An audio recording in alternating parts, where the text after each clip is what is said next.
वळूयात पुढच्या बातमीकडे। आणि महाविकास आघाडीकडून शशिकांत शिंदेंना उमेदवारी मिळाली आणि सातारा जिल्ह्याच्या वेशीवर त्यांचे जंगी स्वागत होणार आहे।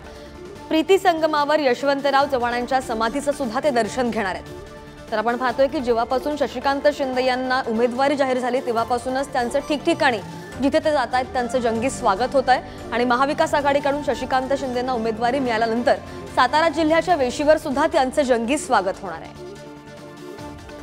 साताऱ्यातून महाविकास आघाडीकडून आमदार शशिकांत शिंदे यांना उमेदवारी जाहीर झालेली आहे आणि आज ते प्रथमच सातारा जिल्ह्यात येत आहेत। शिरवळ येथे मोठ्या प्रमाणात त्यांचं जंगी असं स्वागत करण्यात येणार आहे। माझ्या बाजूला तुम्ही पाहू शकता आता तुतारे असतील, मोठे त्याचे फ्लेक्स असतील, हे देखील घेऊन आता कार्यकर्ते इथे उपस्थित आहेत।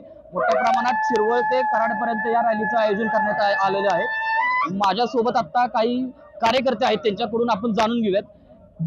काय सांगाल, आज शशिकांत शिंदे यांना उमेदवारी जाहीर झालेली आहे।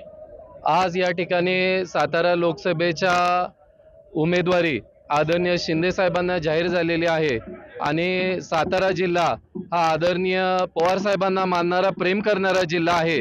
त्यामुळे निश्चितच आज तरुणांमध्ये या जिल्ह्यामध्ये सर्वत्र एक उत्साहाचं वातावरण आहे।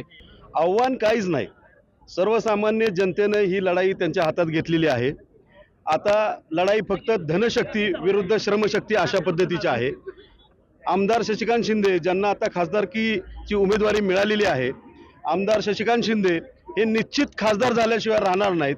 आव्हान हा प्रकारच संपलेला आहे, कारण लढाई पूर्णपणे जनतेने त्यांच्या हातात घेतलेली आहे। यशवंतराव चव्हाणांच्या विचारांचे पाईक आणि खरे वारसदार शशिकांत शिंदे साहेब आणि शरद पवारांचे खरे सेनापती आणि निष्ठावंत।